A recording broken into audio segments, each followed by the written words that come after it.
So the binding for this movie, on like the edge on, has it all as one word, but I think they stylize it on the front and in the movie to communicate it's like Smallfoot, not like a name, but like a concept, Smallfoot, and then it has Smallfoot on the side.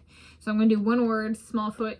2018 film. These are my movie notes for my 4 July 2024 viewing. Today is Thursday, 4 July 2024. I am Tanis Coralee Leonhardi. She, her, hers of Seattle. So these are my movie notes.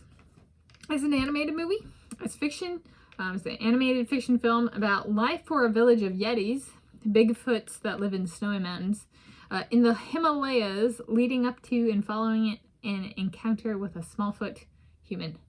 So essentially it's kind of a play on a Yeti, the snow, or abominable snowman, like a Bigfoot, but that lives in the snow. And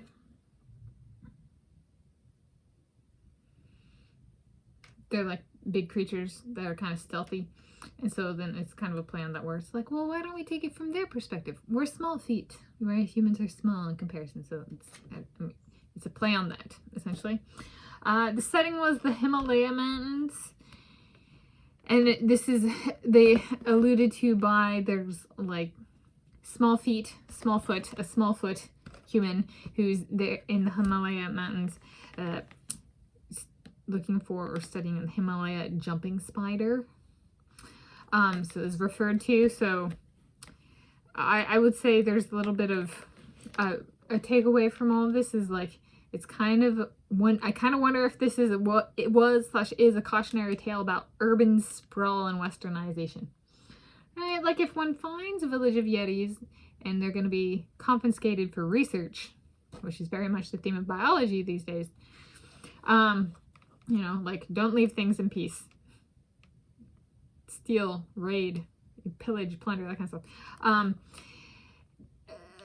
Yeah, so then should one bring it up? Should one put it on the interwebs? And they even bring up the interwebs in the movie. So I'm just going to say interwebs and social media and stuff. So there we go. It had musical numbers. The intro musical number reminded me of Aladdin. I think it's the original. Or was it King of Thieves? There's a party here in Agrabah. There's a party to be seen. I don't know, something like that. Where he's like, no, it was one hit ahead of the, you know, where he's like dancing, going through the streets, and he's like, you know, taking food or whatever. They have like some of the imagery in this was like that, and I was like, what? And I was watching it, I was like, what movie? Which Aladdin was that? Which song was that? But it like even then it had, you know, rearing yaks instead of elephants, and I was just like, really? I will make a note, this is not Pixar. This is a Warner Animation Group, Warner Brothers. So if you're thinking, oh, it's animated and I like this gist of a storyline, don't worry, it wasn't Pixar. I'm gonna guess this is very like, here we come, Pixar, we're Warner Brothers. Like I was watching this and not very much. I was like, what is this? Warner? This is them being like, we're competition for you, Pixar. So there we go. Yes. I'm not necessarily the biggest fan of Pixar films. So this held its own. Okay. However, I'd like, for some of it, sound mixing. So, you know, me and my sound mixing and editing and stuff like that, I'm very picky with acoustics. Sound mixing was a little off for hearing the words clearly. Sometimes the background noise / music masked the spoken / sung words. Yes, there were parts where I was just like, I hear the music and there are words being said, but I can't hear the words clearly. Okay. Like audibly, right? Like the volume needed to be up on the words for me to hear them. So that was a comment, a critique I had. Graphics, not necessarily imagery, heavy for sensationalism. Yes, it was kind of a weird movie. I think maybe about like 2/3 of the way through, maybe. I realized the problem was it was very monotone. And I think like that's okay with movies. I don't know if that's really changed since I was a kid. But like a monotone movie, right? I'm watching and I go back to real people and we have like real emotions and stuff like that, and intonation and voice and stuff like that. And I remember how much I value those in-person interactions because of monotone movies. So in that sense, I'm like, it's a reminder, it's a movie. I don't get caught up in it too much because there's not necessarily a lot of like dynamic human emotion conveyed. And when I go, but it's animation, but I was like, there's intonation and there's pitch and there's timbre and stuff, and there wasn't varied very much. That's what I mean by monotone. So I think that was part of it. I was like, what's off? Something's off here and I can't tell what it is. And I think it was just that it was monotone delivery. Okay.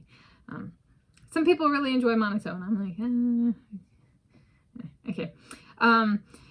As someone who has taught 3-year-olds and other young ones, I might not show this to my kiddos or kids. Cristiano agrees. He's more of like we're gonna watch soccer for like all of our time watching stuff. And if you have some food stuff on YouTube you want to watch, maybe, but that's not YouTube specific, but I guess it is. From Cristiano to YouTube. He does like YouTube, at least some of the time. But yes, so my soulmates can be very particular, and this is not necessarily one that we would watch with them. Yeah. But I'm happy I watched it, like, kind of thing. Alright, I was watching, I was like, it's like I'm not a parent of human children yet, there's the critters of the backyard, and, yeah. Maybe the critters of the backyard would like it, though. Cristiano goes, no, I'm putting my foot down. Okay. Is there anything to say about him? So, okay. I chose this because I was the tiny foot, right? The Russian hamster in the stadium with Cristiano Ronaldo, and I'm in a Russian hamster form, and I'm running, and he takes his footstep on me, and I go, ah! Right? So, as the part why that's why I chose this. So, anything I have to say about Cristiano Ronaldo, my Cristiano, chose this movie as I am his tiny foot. He is my big, hairy Yeti. So, my choice term for him is flawless. I prefer the term to the lesser term perfect. For me, I actually do prefer flawless to perfect because a flawless invokes the concept of a flaw and then is like without that. So it kind of defines itself in the words of the word. That's what I just think. Tentatively, I have scheduled a biographical exercise about him for this coming Sunday, including an engagement ring I may propose with and a marriage proposal I may make. There we go. Yes, so start making notes for that, right? It's gonna be a big one. Sunday, 7 July 2024, tentatively. Okay, and then it's Cristiano with a H, C-H-R. Okay, and I also thought Hope Solo, she'll be a Smallfoot, and since I have, snowy peoples, northern peoples in my ancestry, Hope Solo is the Smallfoot moving in with my parents, the Yetis. It was like, I brought that up when I did my notes on the Hope Solo memoir / autobiography that I did June 2024. And like, what if she moved in here or bought the house next door? It's like, I thought of some stuff.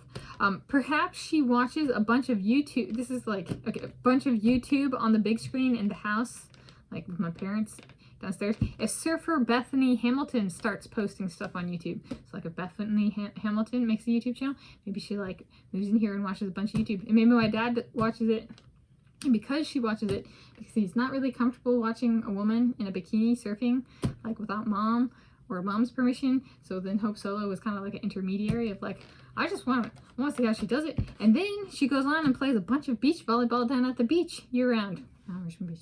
I don't know. Watching movies can spur directly related, but not directly related, but directly related. There we go. There's my movie notes on Smallfoot 2018 film for July 2024 viewing. And again, I'm Tanis Coralee Leonhardi, she, her, hers of Seattle.